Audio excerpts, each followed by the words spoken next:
Business में expense, paid expense, outstanding expense, accrued expense और prepaid expense किसे कहा जाता है, एक एग्जांपल से समझते हैं। बिजनेस ने 1 अप्रैल को मिस्टर ए और मिस्टर बी को एज ए एम्प्लॉय अपॉइंट किया है 3000 पर मंथ की सैलरी पर। अब इन दोनों की सैलरी हर मंथ के एंड में ड्यू होगी। इनकी पहली सैलरी 30 अप्रैल को ड्यू होगी और लास्ट सैलरी नेक्स्ट 31 मार्च को ड्यू होगी। इन दोनों ने बिजनेस को पूरे साल में 12 महीने की सर्विस प्रोवाइड की है। मिस्टर ए ने बिजनेस को 36,000 की सर्विस प्रोवाइड की है और मिस्टर बी ने भी बिजनेस को 36,000 की सर्विस प्रोवाइड की है। तो यहां पे बिजनेस का एक्सपेंस ए के लिए 36,000 होगा और बी के लिए भी 36,000 होगा। ये समझ में आ गया।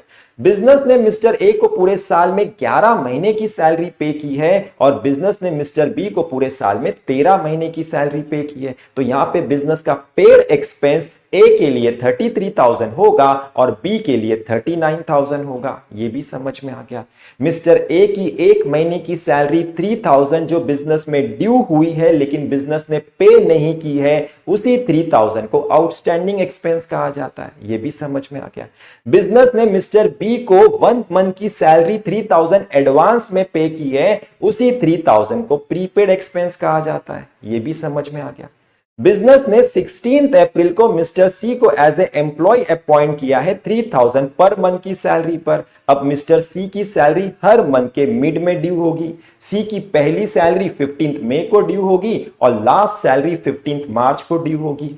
मिस्टर सी ने बिजनेस को पूरे साल में 11.5 महीने की सर्विस प्रोवाइड की है, तो बिजनेस का एक्सपेंस 34,500 होगा। यह भी समझ में आ गया। बिजनेस ने मिस्टर सी को पूरे साल में 11 महीने की सैलरी पे की है, तो यहां पे बिजनेस का पेड एक्सपेंस 33,000 होगा।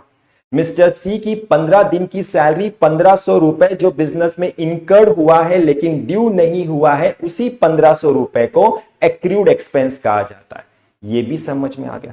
मतलब बिजनेस ने पूरे साल में जितने वैल्यू की सर्विस ली है उसी को एक्सपेंस कहा जाता है। जितने वैल्यू की सर्विस पे की है उसी को पेड एक्सपेंस कहा जाता है। जितने वैल्यू की सर्विस रिमेनिंग है उसे आउटस्टैंडिंग एक्सपेंस कहा जाता है। जितने वैल्यू की सर्विस इनकर्ड हुई है लेकिन ड्यू नहीं हुई है उसी को एक्रूड एक्सपेंस कहा जाता है। जितने वैल्यू की सर्विस एडवांस में पे की गई है उसी वैल्यू को प्रीपेड एक्सपेंस कहा जाता है। ये भी समझ में आ गया।